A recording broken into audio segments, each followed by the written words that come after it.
On this week's show, rent-to-rent versus deal sourcing. In the news, the estate agent's trick to avoid when selling your house. And we're going to be answering all your property-related questions.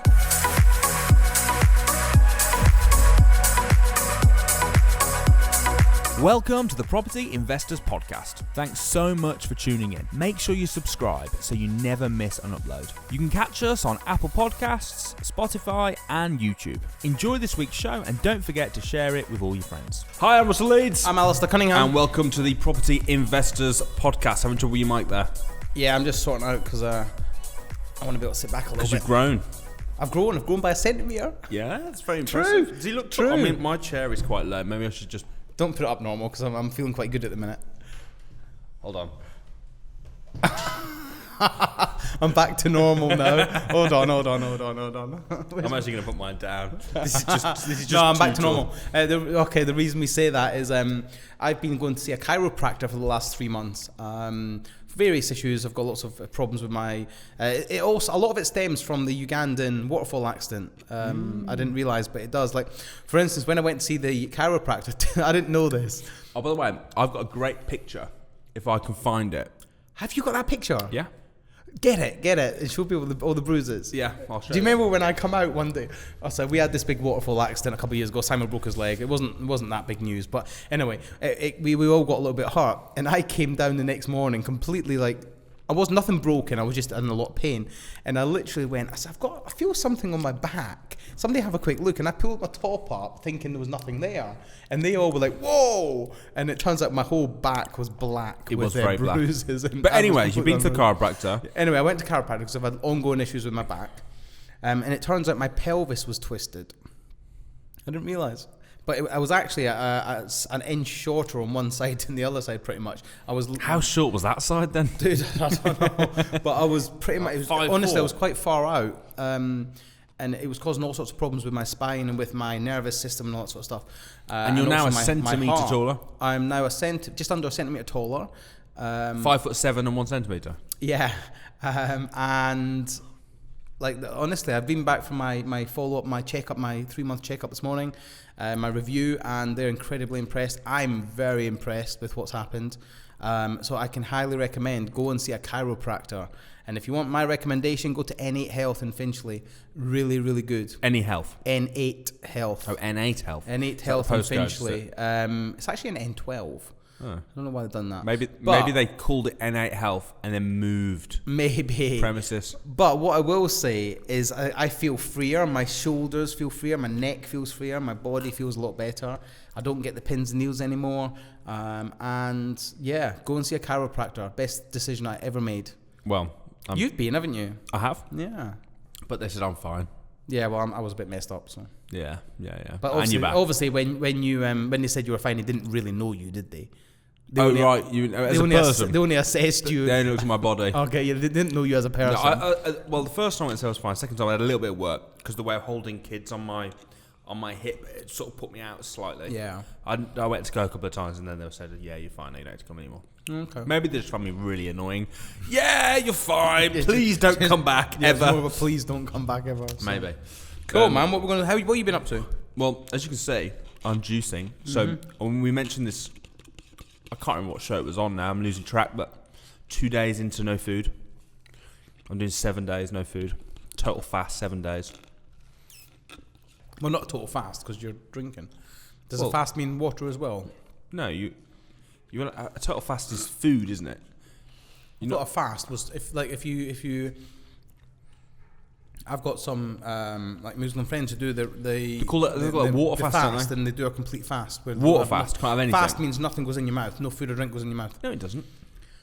I think it does. I think that's a water fast you're thinking of. Well, I've got a couple of friends that fast every year. I'm gonna Google it. Go on. During the Muslim tradition of fasting, and I don't know what it's called, Ramadan, yeah. And they have nothing, no food or drink goes past their lips for while the sun's up. All right. Do you want the dictionary definition? Mm-hmm. Moving or capable of moving at a high speed. Right, okay. So let's find. What is the meaning of I can't. I think you'll find it's no food or. I mean, technically that's a smoothie, but it's actually full of food. It's full of fruit. It's a fruit smoothie. All I'm drinking is juice. So you're on a juice diet. I'm on a juice diet. Okay, that's better. It's a fast. No, it's not.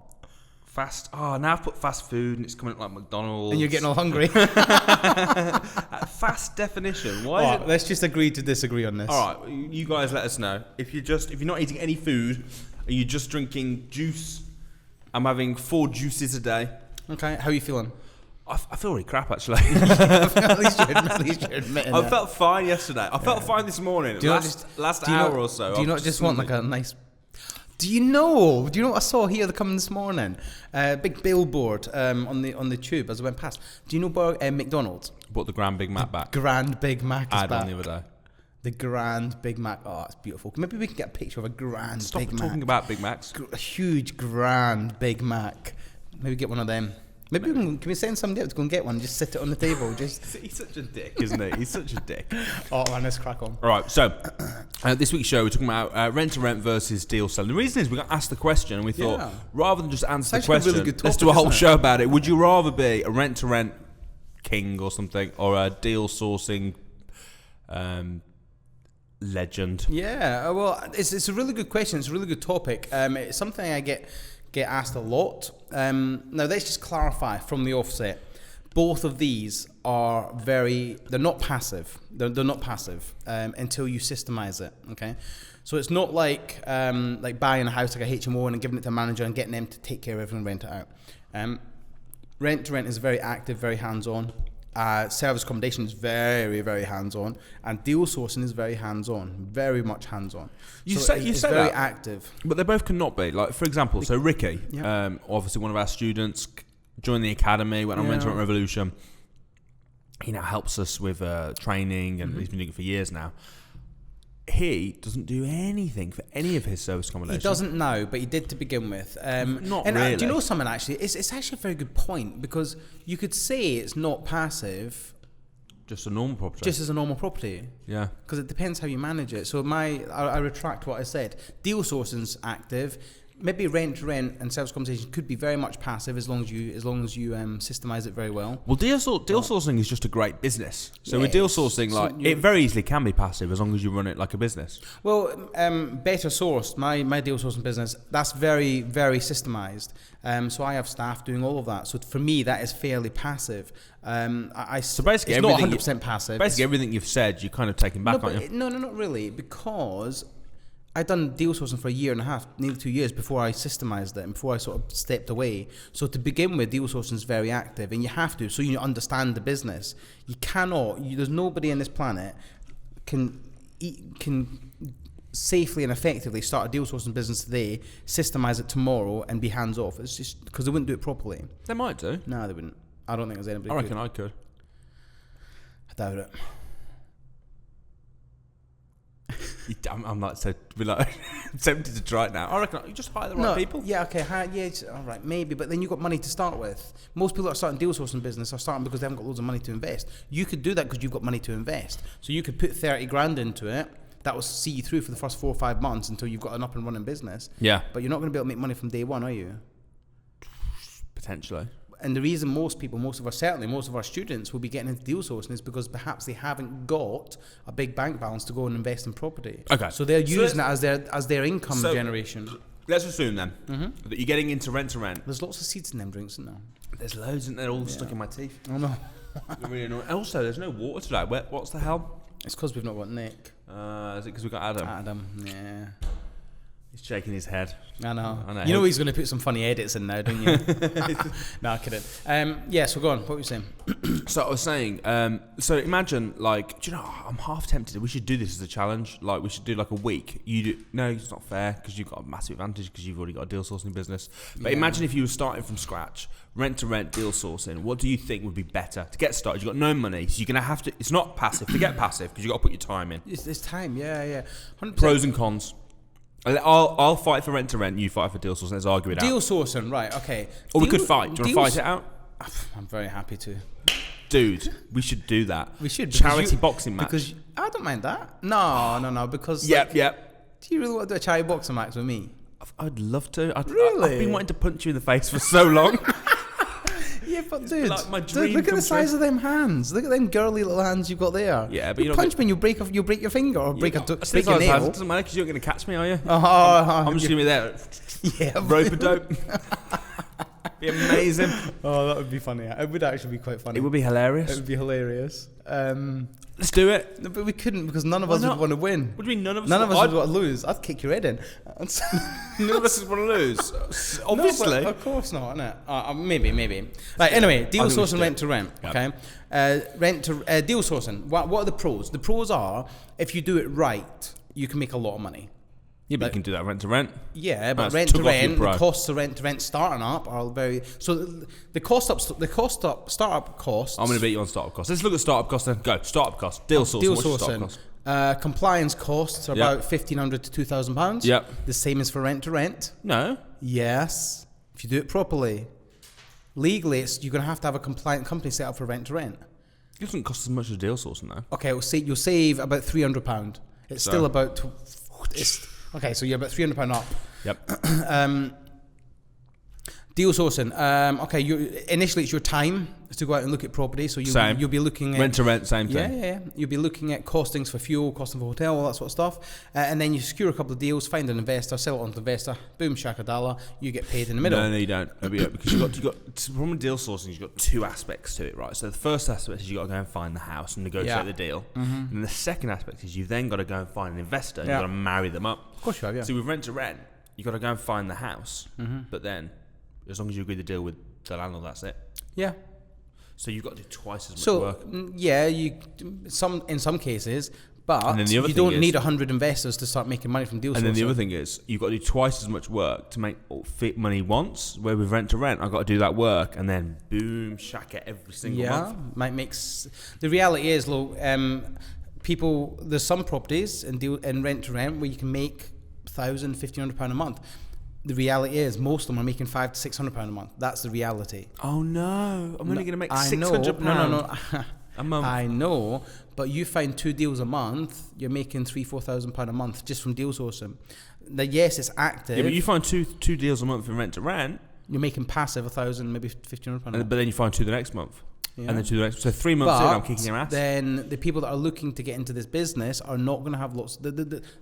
This is just by experience. Most people that want to do deal sourcing don't have a big bank balance. So they use deal sourcing as a means to generate cash to then fund the likes of rent to rent or purchase. Well, could you do the same with rent to rent? Yeah, if you know how to deal source. So that you could do a combination of both. You could be finding rent to rent deals and use your deal sourcing business to sell the ones you don't want to keep if you do it above board and legally. Now, the thing is with your strategy of saying they do 2 deals this month, 2 deals next month, it comes back to most people don't have a pot of money to invest, so that you're talking then 4 deposits because hold on, unless you go direct to landlord. If you go direct to landlord and you're good at negotiating, there's still going to be some startup costs. There's still going to be either a deposit or first month's rent, or refurbishment costs and furnishing costs. So you're still going to have maybe a couple of £1,000 to put into it. Now, I'm not saying that has to be your money. You could put that on a credit card. You could put that on. You could get a JV partner, or just let the other 2 rent to rents pay for it. And what? So I get 2 1 month. Yeah, but you're still going to have. So the first 2 you get in the month. First 2. So how are you going to pay the deposits? Okay, so you might need £1,000. Okay. Yeah. Okay. So let's just do the maths. So if the rent, typically the rent's £600 to £1,000. Let's just say £600 to £1,000. Typically, you're going to need 2.5 months rent up front. So there you're at £1,200, £1,800 for that. Let's just go £600. Come on, dude. You know. I know it's true. What about if you do the deposit scheme? Yeah, so you're still going to need. I forget the percentage, but for instance, isn't it it's like 3 or 4 weeks up front, isn't it? Yeah, so it's a month up front. So let's say a month up front. So there's £600, and then you're going to have to put some money in the property to make it pretty, so it stands out. It depends. 9 times out of 10 you are. Okay, so then you're going to be like 500. Even if you said minimum £500. All right, let's say I did 1 that month and I made £1,000. Yeah, and then I saved the money from the next month and then put it in. Yeah, that's assuming it rents out straight away, and assuming in the first month you make profit. Well, if you didn't make profit in the first, typically most first rent month to you rent, might struggle. Second month you would though. Typically most rent deals don't make profit until month 3. Because you're paying off all the costs. Because you're paying off the costs, you're paying off the deposits, things like that. So you don't make profit till month 3. So look, I'm not disputing the strategy. It's a very good strategy, but it does take a little bit of investment. It does take a little bit of time. This is why deal sourcing is so good, because you go out, you find a deal. Let's just say you find a rent-to-rent deal. As long as it's secured properly and you've got the right contracts, you've got permissions from the leaseholder, permission from the mortgage supplier, and you've got all that, and all that's right, you can then sell that deal. Let's say you find 2 rent-to-rents, okay? Combine rent-to-rent and deal sourcing. Find 2, you keep 1, sell the other one.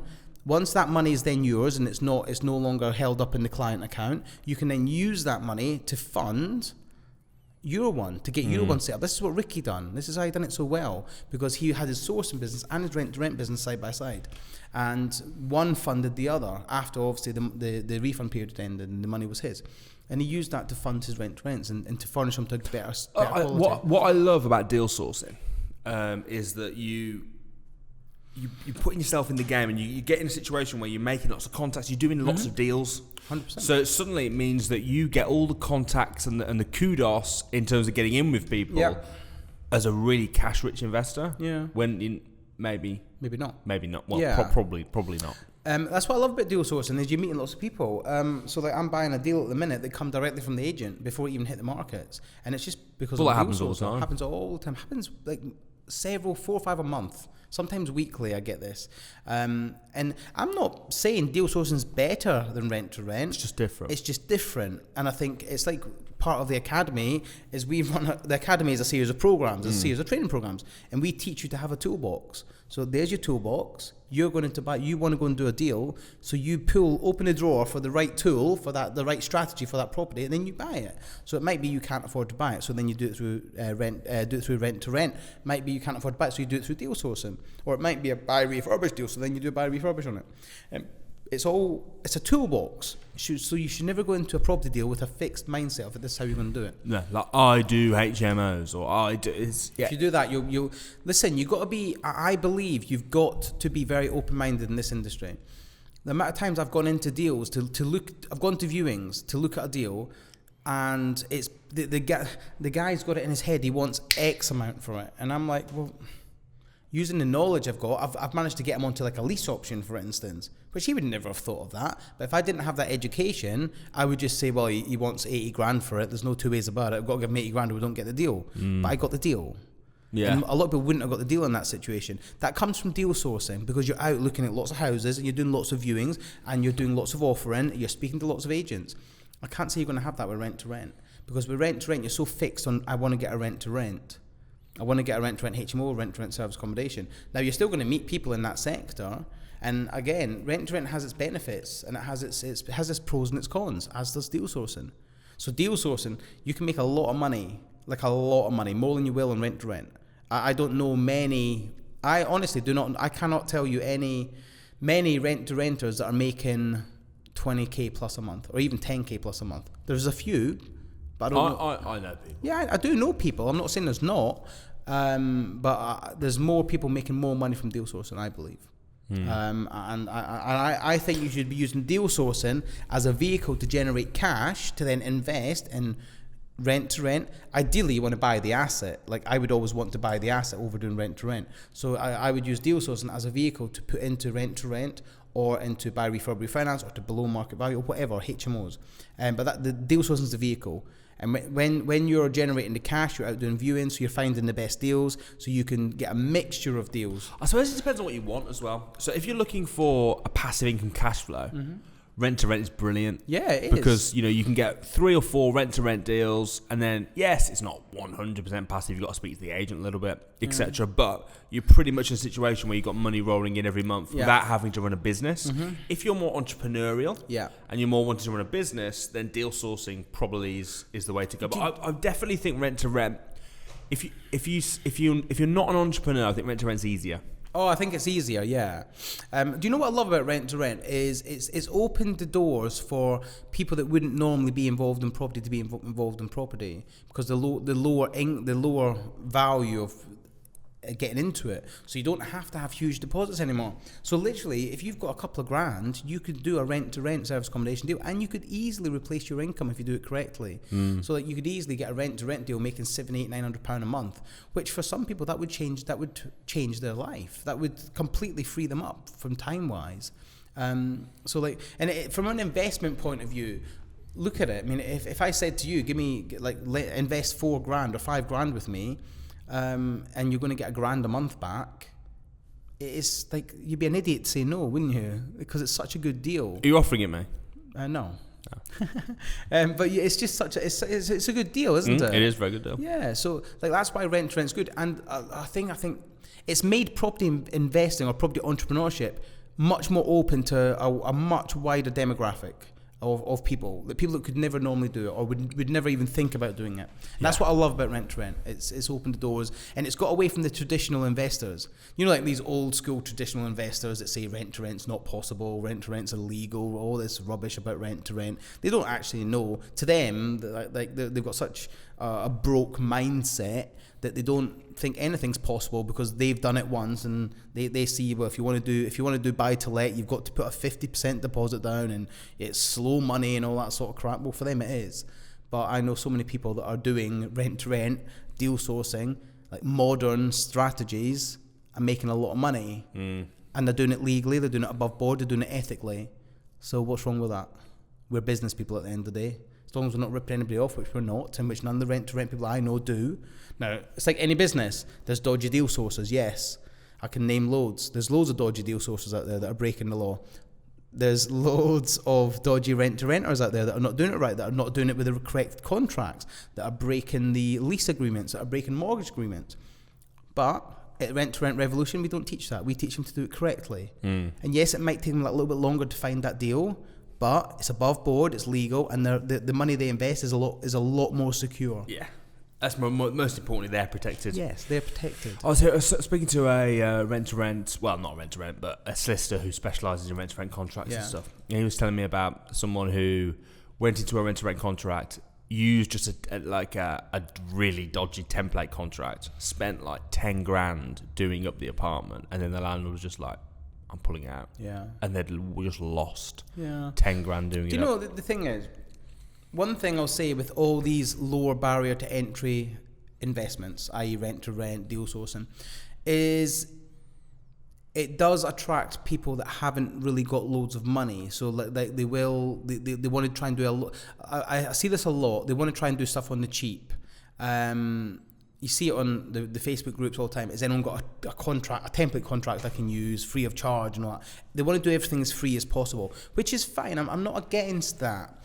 But there's certain things that you just have to pay for, right? It's a business at the end of the day. This is business. Rent to rent is business. Deal sourcing is business. You just have to pay for it sometimes. Sometimes you have to go to a solicitor and say, look, this is what I'm going to do. Can you help me draft a contract? Because the contract, when at point of signing, doesn't actually mean that much. The time when that contract will be scrutinised is when you're standing in court with the person that's on the other end of that contract. That's when it will be ripped apart. It won't be ripped apart when me and you are agreeing to do a joint venture, or me and you agree to a rent to rent. When it will be ripped apart is when you say I've broke the contract and you take me to court and just try and sue me for the costs. That's where it'll be ripped apart. Even in his analogy, he's the one that screwed me over. Whatever. But that's. Do you remember the DFE a couple of months ago? Sam Hawkins was on stage, and that's exactly what he said. He's a property solicitor. He's very well known, very well respected in the industry, and that's the first thing he said. Look, he goes, the contracts will only ever be scrutinised if you go in court. He goes, they'll sit in the bottom of a drawer for 10 years until one day they come out. It's like lease options. People use template contracts for lease options. Why? Someone asked me the other day for a template contract. I was like, no. It's an idiotic thing to do because. Think about it. Think about lease options for a start, right? You do an agreement where the vendor's happy now to do it. They're always happy to do it now. But in 5 years, when they maybe they're in a different place in their life, and there's a little bit of profit in the deal, and they're like, actually, you've screwed me over. But they forget about now, today, when you helped them out, when you got them out of the hole they were in, the shit mess they were in. The vendors forget about that. Right? So that's why you have to have a really, really strong contract, because you can say, look, you were legally represented, you know exactly what you were doing, The fact that you're now sitting in a better place, so you're trying to get out of it, you've got to have a good contract. But if you've only got template contracts, then you're done. You ain't going to win. You ain't going to win. And it's the same with rent to rent, same with deal sourcing, it's the same with everything. Get the right contracts, do it properly, stop scrimping on every penny when it comes to the things like legal costs. Scrimp on things like the decorations, put in cheaper pictures in. Like, I point to there because there's pictures on the wall. But like, because there's cheap pictures on the wall. Do make savings where it's not so important. Do you know what I mean? Yeah, I do. Like, I do know what you mean. but don't try and save on the important stuff. I would rather pay more money on the important stuff. I agree. But like to answer the question, do I think deal sourcing or rent to rent's better? I think they're both equally as good as each other, but I do think deal sourcing edges it. I'm going to go both. I'm a both man. Go for both. Yeah, no, I'm not an and, I'm an or. Deal sourcing or, I'm not a... Oh, no, I'm an and man, not an or man. You know what I meant. I'm not an or, I'm an and man. I'm a deal sourcing and rent to rent. I think you should combine both strategies. I really do. So there's no real like deal sourcing all day long. It's a case of they're both as good as each other. It depends on your circumstances. It depends on how much activity you want to put into it. If you're like really active and you want to get out there and looking at lots of houses, then deal sourcing. If you want to just put your money into a couple of £1,000 into each deal, find a couple of deals and just sit back happily ever after, then rent to rent. But it's whatever you choose to do and whatever your bank balance allows. Just laughing at you saying you're an or man. I know. I'm an and man. I'm an or man. I'm not an and man. For me, it's one or the... Hold on. Sometimes I get so worked up. But anyway, it doesn't matter. So I'm not... Like I say, I think we should do both strategies. But if I ultimately had to pick, it would be deal sourcing. Well, that's kind of telling. No, but you're talking like by like 2%. No, what I mean is that's what you've actually done. Yeah. You've done rent to rents, but you've put your all into deal sourcing. Yeah. I've got a couple of rent to rents. I don't want any more, to be honest, because they are a lot. Well, you can't have both. You're an all, you're an all man. Oh, on that note. Right. Hope that's helped. It's now time for this.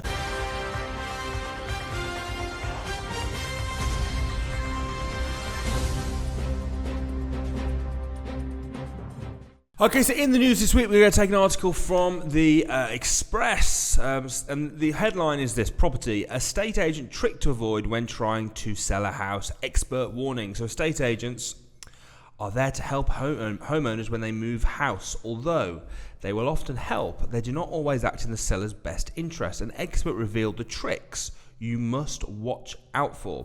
Estate agents will generally help Britons to buy or sell a property. However, choosing the right agent to go with can be a tricky task. Before selling their property, homeowners should watch out for certain signs, an expert has warned. What estate agent tricks should you avoid? All the agents have the same application. Some agents will try and get homeowners to sign up with them exclusively, but this won't always help the sale. Tom Scarborough, CEO of MoveWires, told Express. He said estate agents are very protective about their buyers and sellers. They market and speak to their own regularly, but that simply means that other prospective buyers who could be perfect will never see the property, as the agent won't reach out beyond their net. On top of this, he warned against estate agents who say listings with more than one agency will make it difficult to sell. Tom added, "Are you bored? Often selling switched off. Often selling more than one agent increases demand." So basically, the main trick that they're talking about is trying to get you to sign exclusively to them. What do you think of that? Yeah, well, of course, to go into estate agents want to know that if they're going to put all the efforts into marketing your property and speaking to their customers and client base about it, they want to know that you're going to allow them to sell it. So I completely agree with them having an exclusivity period. For how long that exclusivity period is questionable. Now, think about it. If the estate agent's not fulfilling their end of the bargain, so let's just say they're not getting a buyer, and you're still 6 months, you're 6 months down the road, I think then the vendor should have the option to they can go somewhere else without penalty. But what I've seen too often is the estate agent will tie them into a contract, and even if the vendor sells it down the line, they still want their percentage. So it all depends on the time frame of how long that exclusivity I agree. period is. I'd be happy to go exclusively if it was a short period of time. 3 months. Yeah, 3 months. I think 3 to 6 months is. That's quite long, I think. Well, it depends where the house is. I mean, in London, it's short, it's long. But what would you do if you tied into a 3-month contract and then they were just doing jack all and you tied into a contract now? Well, yeah, it's a good plan. So maybe 3 months is wrong. Maybe it'd be maybe 30 days, a month by month contract. I think about a month. I'll be happy. But you got to give them time to market, because I know things don't happen like that. I know, and I want them to. The thing is that if you did it for a month and you were getting viewings, but it didn't sell, you wouldn't mind. But if you did it for a month and we had nothing, I'd be really fed up. 100%, yeah. So it depends a little bit, but it's just something to watch for. I think it's also very. Sorry, I'm just turning it off. It's a very, very great £10 fine. Happy days, mate. I'll happily pay a £10 fine. It's like. Yeah, £10 fine. Just taking my on silent. Yeah, it's like you need to get a case for your phone, man. But it looks so much beautiful. I know it does look very nice, but get one of them cases. It's Amazon, like £12. Get one of them cases, and honestly, I've dropped this so many times, and because it sticks with the screen, it doesn't smash the screen. You break that. You can't replace the screen on them phones. You have to have a new phone. You have to have a new screen. No, you have to have a new phone. You can't replace the screens. Screen's part of the back. Anyway, you can't. It's just very expensive. Well, yes, it's a very expensive, as in £700-800. So you're cheaper buying a new phone. Anyway, right, okay. So over £1,000, so it's not actually. For goodness me. Right. Anyway, okay. My point being, with the estate agent, I think it comes back to picking the right estate agent as well. Be very careful how you select them. I would go off recommendations. I personally would avoid any online cheap estate agent. Like Purple Bricks, Yopa, Zupo, friggin' I'll sell your house, network, nationwide, sell house sellers, all that sort of rubbish. They ain't gonna. I saw an interesting one. I don't agree with them, because they're call centers, nationwide call centers. They don't know the area. I don't believe they're actually that productive. And every time I've tried to buy a house through these companies, it's been nothing but hassle. Nothing but hassle. You want a local, independent estate agent that you can go to and you say, look, this is where the house is. Help me out. I saw an interesting one the other day that was like an online estate agency. I think it was like 150 quid. Yep. Sell your house, but they don't really do anything. They don't do anything. But they say that. So it's like. Is it a young lad that owns it? I think I know, because he was on like Good Morning Britain or something about a year and a half ago, because he started an online estate agency where his fees were like £200, £199 or something like that, and he'll sell your house online. And all he does is he puts it on an online marketplace. Yeah. And then you have to be the one that does the viewings. Genius idea from the young lad. He was like 18. I was really young, and he was set to be one of the fastest growing. Yeah, because basically he puts it on Rightmove and Zoopla, and that's about it. That's kind of what. So they'll all the inquiries come straight to you. Yeah. You've got to do the viewings.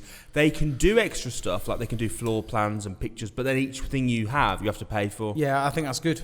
You pay as you go, and you pay for what you want, as opposed to being told what it's going to cost you. But I think select your estate agent very well, and you won't have this problem. And just negotiate the terms. Negotiate the terms when you're doing the contract with regards to exclusivity. Yep. And fees, and what happens if you sell it somewhere else. Agree. Brilliant. Well, it's now time for this.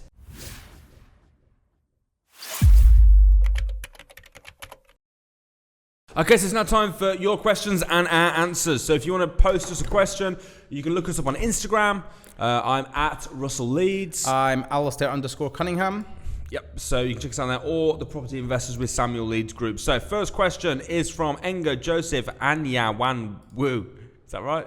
I think so, yeah, I think so. Yep, cool.